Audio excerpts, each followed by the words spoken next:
Ron Dalton Jr., and in today's video we are going to be talking about degenerative disc disease, which is more commonly referred to as DDD. And essentially this is a condition of the spine, and it's a fancy term for arthritis basically. But what I'm going to do is I'm going to show you some images here, tell you exactly what it is, how it develops, and that sort of thing. And we'll talk about some of the related symptoms and what you can also do about it.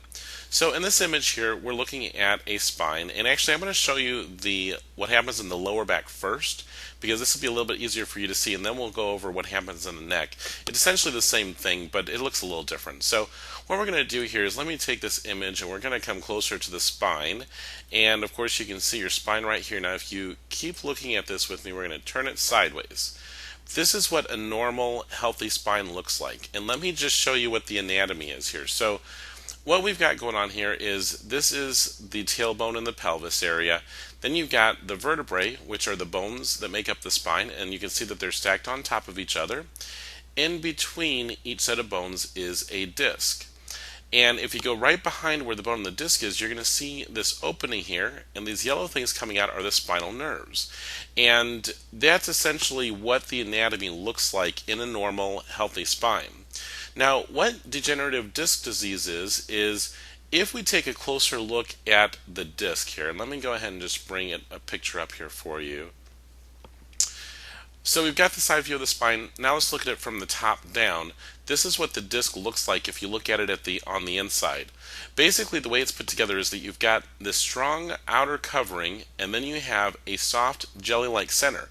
And the center is really, really important because that center it has a high water content, but also it stores oxygen and nutrients in order for the disc to heal if it ever has an injury. Now, keeping that in mind, let's go back to the image here. We'll go back to our lumbar spine.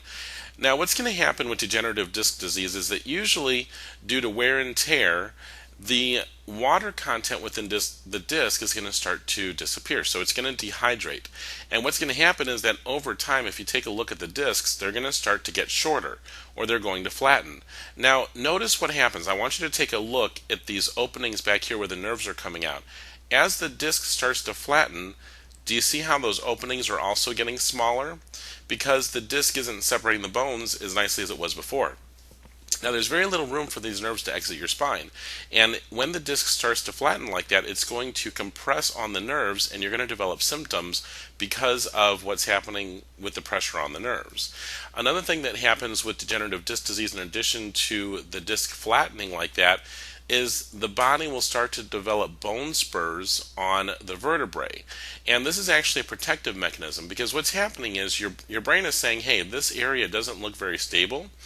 I need to do something in order to stabilize this problem area. So what it's going to do is it's going to develop spurs at the tops and the bottoms of the bones, and over time, if you let it continue to get worse, those spurs will become closer and closer together, and sometimes they can actually fuse together, and that's your body's way of trying to stabilize the area. However, you don't want that to happen, because if that does occur, you lose the normal movement in the back, and that develops a whole other set of problems that you don't want to be thinking about. Now, with the pressure on the nerves, these nerves down here in the lower back, they control everything in the lower body. So as we continue out here, one of the major symptoms that you might develop with degenerative disc disease is sciatica, which is this large nerve right here in the leg, and you can develop pain that shoots down the legs. You might develop numbness, weakness. Sometimes the muscles will start to atrophy, which means that they start to lose their muscle tone and they get smaller because they're losing strength. The nerves also control everything within the abdomen, so you might start to notice that you're going to have problems with digestion or problems with bowel movements, so you might get constipation or diarrhea frequently. You may start to lose control of your bowel or bladder with this type of a problem. And in addition to that, because this is a form of arthritis, you're also going to have the typical symptoms of arthritis, which is you're going to have a lot of low back pain, a lot of stiffness. You'll most likely notice that it's difficult when you first wake up in the morning to get yourself going. A lot of people with this condition will say they have a really hard time getting up out of bed in the morning, and it's really painful first thing, but once they get moving, it starts to ease up and feel better. And that's actually a really typical symptom of arthritis in general, but it's particularly true for the spine. Now let me just show you the image of the neck here, since I have one. Degeneration, like I said, it looks essentially the same, but the neck is just, the bones are smaller. They're shaped a little bit differently. So you can see the neck here. This is the normal anatomy. You can see the nerves coming out from those openings. And essentially the same type of thing is going to happen as it degenerates, where the discs are going to start to flatten. The opening where the nerves are coming out are going to become shorter, and you're going to start to have pressure on the nerves, and that's going to develop symptoms. Now, the nerves in the neck, however, they control other things. So if I come over here to my symptoms, what you'll see is that these nerves control things like the head. So you might develop headaches, neck pain, vision problems, hearing problems. So things like ringing in the ears, or even not being able to hear as clearly as you normally would. These nerves also control the arms, so you might get shooting pains into the arms, or numbness, or tingling, or those types of symptoms. But also, because degenerative disc disease is a form of arthritis, you're going to have the typical neck pain, the soreness, the achiness, and the symptoms will be similar to what we described in the back, where it's going to hurt worse usually when you haven't been moving for a while, like for example when you first wake up after sleeping during the night. So these types of symptoms are what you're going to develop with degenerative disc disease.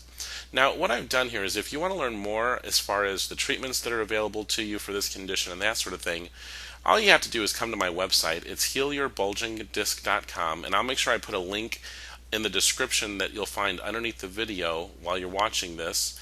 And all you have to do is, once you come here, just scroll down on that page. You can read through that if you want to, but you'll find this section here where it lists the different conditions that my website covers.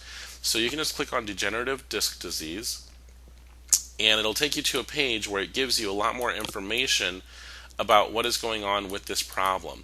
And if you scroll all the way down to the bottom of the page, what you're going to see is that I have a table of contents here, and you can read through just about anything you ever wanted to know about the condition. So you can learn about the symptoms in more detail here, what causes these problems, the treatment options that are available, and in there I talk about medications, and I go into a lot of detail here. So any questions that you have about medications, you should be able to find on this website. I talk about natural alternatives that you may want to consider, exercises that you can do. We also talk about surgery for these types of conditions. And when I talk about treatments, I go through all of the research that I've found as far as what the success rates are for these things, and if they aren't very effective, what can you do instead to get a better result with them. Okay, so I welcome you to come visit the website, take a look at things. I think you'll find it really useful, and I just want to say thank you so much for spending your time watching this video. I hope that you find it helpful, and I hope you have a great day.